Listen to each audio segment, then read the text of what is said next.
अस्सलाम वालेकुम एडीपी बच्चे। अभी हम जो टॉपिक डिस्कस करने वाले हैं वो बहुत बहुत ज़्यादा अहम है।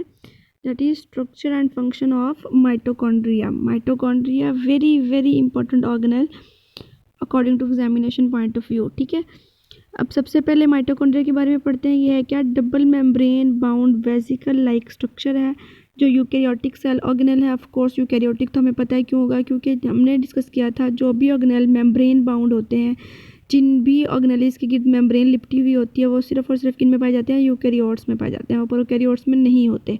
तो यूकैरियोटिक सेल में पाया जाएगा। डबल मेम्ब्रेन बाउंड ऑर्गेनल ही है और ये किस लिए यूज़ हो रहा है? For the production of energy within the cell. Energy की प्रोडक्शन के लिए इस्तेमाल होता है। दैट्स वाई बेटा हम इसे पावर हाउस ऑफ सेल भी कहते हैं, क्योंकि जितनी भी एनर्जी हमारी बॉडी को अपने फंक्शंस को चलाने के लिए चाहिए वो माइटोकॉन्ड्रिया की ही मदद से बनाई जाती है। ठीक हो गया।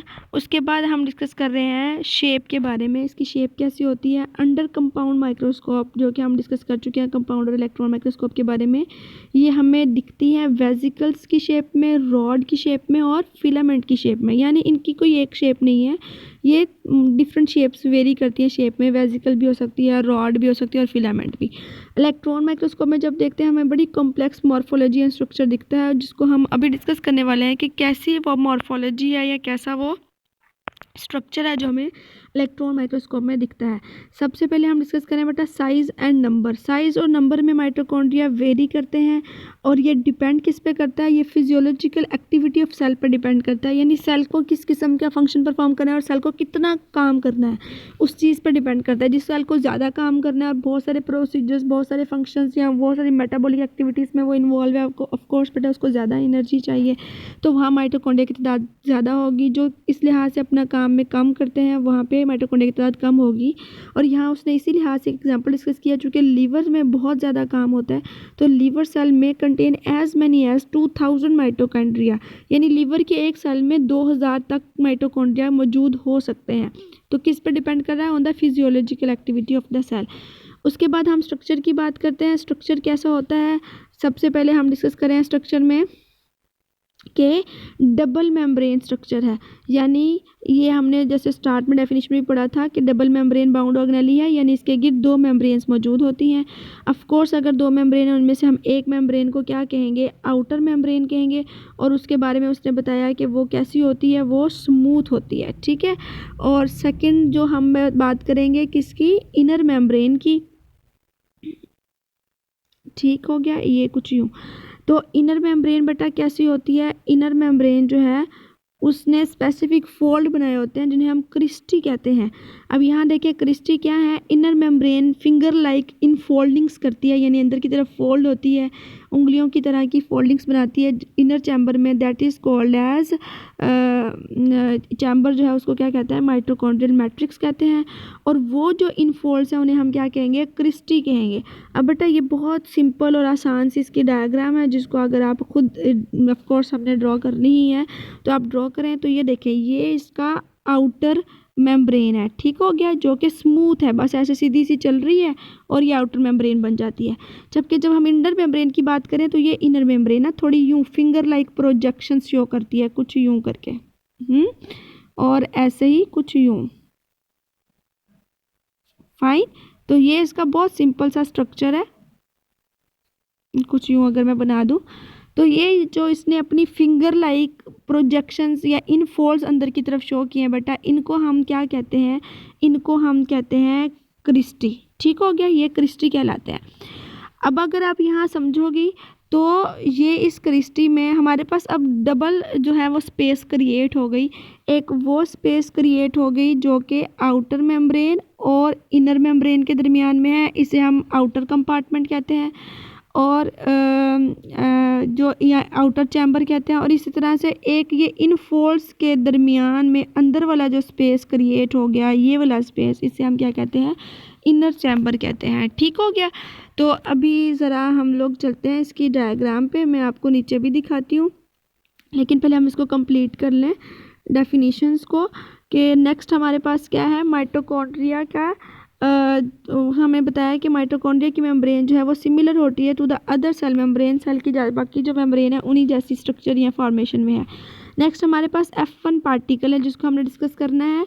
F1 पार्टिकल क्या है, जो इनर सरफेस ऑफ क्रिस्टी है उसके साथ माइटोकॉन्ड्रियल मैट्रिक्स वाली साइड पे नोब लाइक स्ट्रक्चर्स होते हैं, जैसे कील की बैक साइड होती है ना नोब लाइक स्ट्रक्चर, हाँ बिल्कुल वैसे स्ट्रक्चर्स होते हैं, उन्हें क्या कहते हैं, F1 पार्टिकल्स कहते हैं। अब मेरा ख्याल है हम ज़रा डायग्राम पे चले जाते हैं ताकि हमें अच्छे से समझ आ जाए कि कैसी हमारा स्ट्रक्चर है। ये जी डायग्रामेटिक रिप्रेजेंटेशन है। यहाँ अब आप नोट करो कि कहाँ पे हैं हमारे F1 पार्टिकल्स, बेटा ये हमारे F1 पार्टिकल हैं, ठीक है।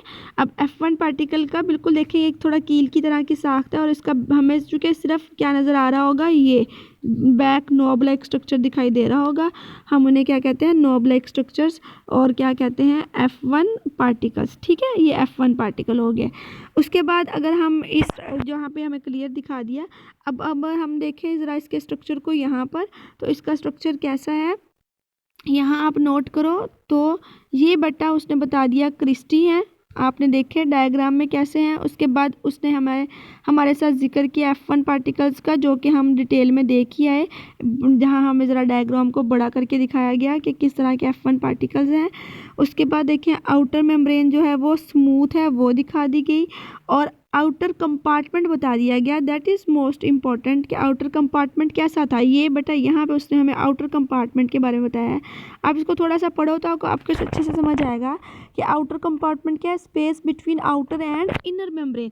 अगर आप इसको यहाँ देखोगे तो ये चूँकि डायग्राम ज़रा बड़ी करके दिखा दी गई है तो आपको ज़्यादा क्लियर नज़र आएगा कि आउटर कंपार्टमेंट देखें कौन सी स्पेस है, ये हमारी इनर मेम्ब्रेन है, ये हमारी आउटर मेम्ब्रेन है, और इनर और आउटर मेम्ब्रेन के दरमियान में जो स्पेस है, ये जो जगह है, ये सारी की सारी क्या कहलाती है, हमारी आउटर कंपार्टमेंट कहलाती है। और यहाँ ये वर्ड बहुत इंपॉर्टेंट है कि स्पेस है, यानी ये खाली जगह है, इसके दरमियान इसके अंदर कुछ भी मौजूद नहीं है।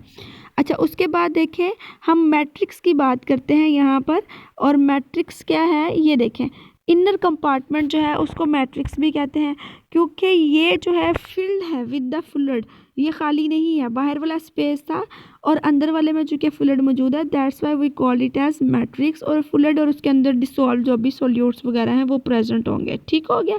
तो ये हमारा इनर कंपार्टमेंट है, और मेरा ख्याल है डायग्राम बनानी भी अच्छे से समझ आ गई होगी क्योंकि मैंने खुद बना के दिखाई है। ऐसे आप भी बना लें, बहुत आसान है बनाना, और उसमें सारा का सारा जो है वो आप लेबलिंग भी कर सकते हैं कि क्या कैसे मौजूद है, ठीक हो गया। अच्छा, उसके बाद बेटा हम डिस्कस करें presence of DNA and ribosomes. तो हमें डिटेल जब स्टडी किया गया माइटोकॉन्ड्रिया को विद द इलेक्ट्रॉन माइक्रोस्कोप तो नज़र आया कि उसमें डीएनए भी होता है और राइबोसोम भी होते हैं। जब हम कहते हैं डीएनए राइबोसोम होते हैं तो इससे हमें एक चीज़ बड़ी फ़ौरन वाज़ेह हो जाती है कि ये अपनी प्रोटीन्स को या कुछ प्रोटीन्स को खुद सिंथेसाइज कर सकता है, खुद बना सकता है, ठीक हो गया। उसके बाद आ गया सेल्फ रेप्लिकेटिंग ऑर्गेनेल। ये सेल्फ रेप्लिकेटिंग ऑर्गेनेल है, यानी ये खुद को खुद रेप्लिकेट कर लेता है, दोबारा अपने जैसी कॉपीज़ खुद तैयार कर लेता है। उसके बाद माइटोकॉन्ड्रियल मैट्रिक्स की बात कर रहे हैं, जो हम अभी डायग्राम में डिस्कस भी कर रहे हैं कि माइटोकॉन्ड्रिया का जो इनर चैम्बर है उसके अंदर जो है वो फ्लूइड मौजूद होता है, जिसे हम क्या कहते हैं, माइटोकॉन्ड्रियल मैट्रिक्स कहते हैं। मैट्रिक्स में होता क्या है, उसमें लार्ज नंबर ऑफ इंजाइम्स हैं, कोएंजाइम्स हैं, ऑर्गेनिक एंड इनऑर्गेनिक सॉल्ट्स हैं, ठीक है।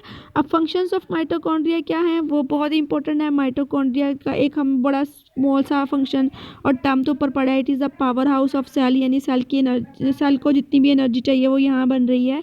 तो वो एनर्जी बनाने के लिए बेटा जो मेटाबॉलिक प्रोसेसेस चलते हैं उनके ख़ास नाम हैं, जो कि हम डिटेल से इंशाल्लाह आगे पढ़ते जाएंगे जब बायोलॉजी में मज़ीद प्रोसीड करेंगे।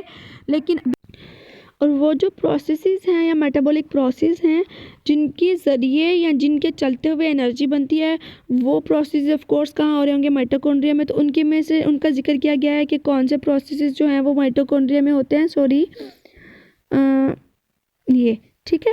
तो वो कौन से होते हैं माइटोकॉन्ड्रिया के अंदर, वो नंबर 1 बेटा क्रेब्स साइकिल है, एरोबिक रेस्पिरेशन है, या फैटी एसिड मेटाबॉलिज्म है, वो सब के सब यहाँ हो रहे हैं माइटोकॉन्ड्रिया में।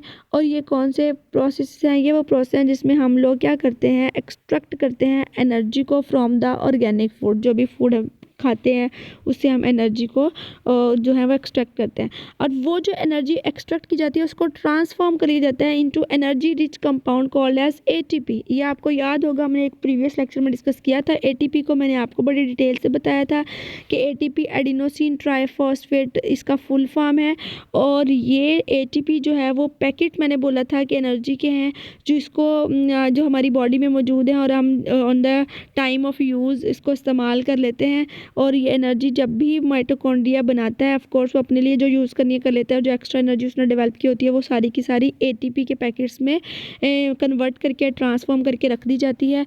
और सेल जो है वो प्रोवाइड करता है एनर्जी को ऑन डिमांड पे, यानी जिस वक्त वो एनर्जी को इस्तेमाल करने की ज़रूरत पड़ेगी उस वक्त सेल उसको प्रोवाइड कर देगा। ठीक है, तो उसी से रिलेट करते हुए हम इसके फंक्शन की बात कर रहे हैं कि ये power house of the cell है, जो मैंने स्टार्ट में डेफिनेशन में भी आपके साथ शेयर किया। क्यों पावर हाउस ऑफ सेल है अभी डिस्कस कर लिया, क्योंकि ये एक्सट्रैक्ट करता है एनर्जी को from the different components of the food और इसे कन्वर्ट कर देता है एटीपी में फर्स्ट, और ये जो एनर्जी है वो सेलुलर एक्टिविटीज़ के लिए इस्तेमाल होती है। सेकंड क्या है, जो एनर्जी है वो कैसे कन्वर्ट होती है, बट ये भी हमने अपने लास्ट प्रीवियस लेक्चर में डिस्कस किया था कि जो स्पेंट एनर्जी या खर्च हो चुकी एनर्जी है उसका पैकेट जो है वो उस वक्त एडीपी कहलाएगा, यानी एडिनोसिन डाइफॉस्फेट, और माइटोकॉन्ड्रिया उसको किस में कन्वर्ट कर देगा, एटीपी में, यानी एडिनोसिन ट्राइफॉस्फेट में, यानी उसमें एनर्जी भर देगा। हमने उस वक्त एनर्जी के एक जो है वो क्वांटिटी डिस्कस की थी कि 7.3 किलो कैलोरीज एनर्जी जो है वो रिलीज़ होती है। यानी आप यूँ समझें कि जब हमने 7.3 किलो कैलोरीज एनर्जी इस्तेमाल कर ली उस वक्त कन्वर्ट होने वाला जो वो फॉर्म है वो एडीपी है, एडिनोसिन डाइफॉस्फेट। अगर इसके अंदर में फिर से माइटोकॉन्ड्रिया में आ जाता है और 7.3 किलो कैलोरीज एनर्जी फिर से भर दें, फिर से ऐड कर दें, जमा कर दें, तो उस वक्त फिर हम इसे क्या कहेंगे, adenosine triphosphate. Mitochondria is therefore described as the power house of the cell, इसे सेल का पावर हाउस भी कहा जाता है। बेटा ये लास्ट फंक्शन था माइटोकॉन्ड्रिया से रेलिवेंट, बल्कि एक ही फंक्शन है मेन, और जिसको फर्दर हम लोग सब टॉपिक्स में डिवाइड करके या सब हेडिंग्स में डिवाइड करके पढ़ते हैं on the basis of the metabolic reactions. ठीक है, इसको अच्छे से तैयार कर लीजिएगा। एज मैंने पहले ही कहा स्टार्ट में बहुत बहुत अहम है, तो आपने इसकी डायग्राम भी बहुत अच्छे से बनानी है, प्रैक्टिस करनी है और इसको भी याद करना है। ठीक है, अल्लाह हाफिज़, फ़ी अमानिल्लाह।